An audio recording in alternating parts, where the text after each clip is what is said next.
This video covers context-sensitive editors, keywords, valid names, and special characters for Visual Basic. Most of the editors that are used with programming languages are context-sensitive. That means they'll automatically indent with tabs, and they'll use different colors on the screen to indicate different things. Here is a sample of how the context-sensitive editor might look in Visual Basic. We have blue to indicate a keyword, that's a reserved word that's saved by the compiler and something you can't use as a variable name.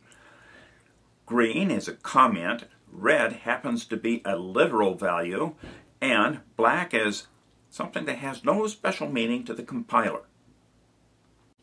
Keywords are words that have special meaning for the compiler and cannot be used for a variable name.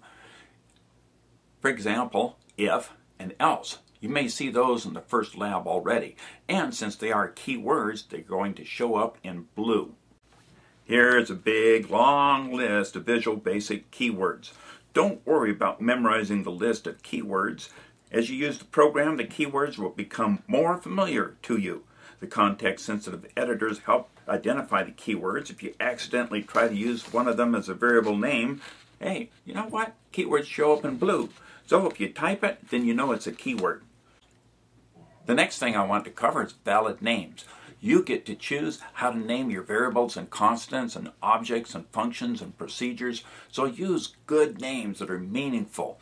You can have a lot of characters in them too, so don't worry about being real short with your names. There's only a few rules you have to follow. One is you cannot start with a digit 0 through 9. You cannot have a space. But you can use an underscore to separate English words. So use the underscore between two English words. It sort of looks like a space. It breaks things up, but as far as a computer is concerned, it's still one big, long, continuous collection of characters that make up a valid name. But don't use the underscore as a first character. Some compilers have to use extra variable names internal as they're building the program, and they'll usually start with an underscore. So in order to avoid getting your variable names mixed up with the ones that the compiler has to secretly generate, don't start things with an underscore character. Here are some samples of valid variable names: the good, the bad, and the ugly. Score, my underscore score. My score with a capital M and a capital S. July 4, but you can't say 4th of July. You can't start with 4th of July because it can't start with a number. Here's some illegal.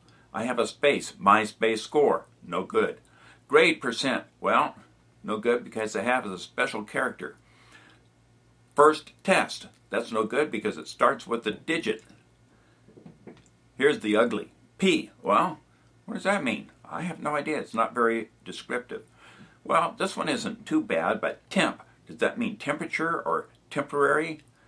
In Visual Basic, capital letters and lowercase letters are treated the same. Once you define a variable with a capital letter somewhere in there, Visual Basic keeps that capital letter no matter where you use it. So if you say capital S, then small I-Z-E for size, and then later on in your program you type size with a small s, since you defined it with a capital S, Visual Basic will convert it back to a capital S. Try it out sometimes. Some languages are case sensitive, meaning that you have kind of like 52 letters in the alphabet where the capital letters and small letters are completely different. Visual Basic only uses 26 letters, and however you define it, well, that's the way it's going to be used. Visual Basic only makes use of a few special characters. We use the parentheses for math expressions, for function arguments, and an array index. The double quote is for a string constant. If you want to define a single character, then you put a quote, the character, a closing quote, and the small c after. The equal sign is used as an assignment to put data into a variable. It's also used to test to see if two values are equal. The forward slash is a floating point division, the backslash is an integer division, and the caret means exponent. Well, here's the difference. An integer division gives you the quotient but without any decimal places. Visual Basic also has a collection of predefined constants. We can use VBCR, VBCRLF, and VBTab to space things on the screen. There's also another set of constants like VB OK, VB yes no, VB yes, VB cancel. When you put a dialog box on the screen, that's that little box that pops up and it says, do you want to continue? And there's a yes button and a no button. Well, the dialog box will return one of these constants, and then you can test those in your program to see what you want to do with it. I hope this information has been helpful to you when you start programming your Visual Basic programs. Have fun.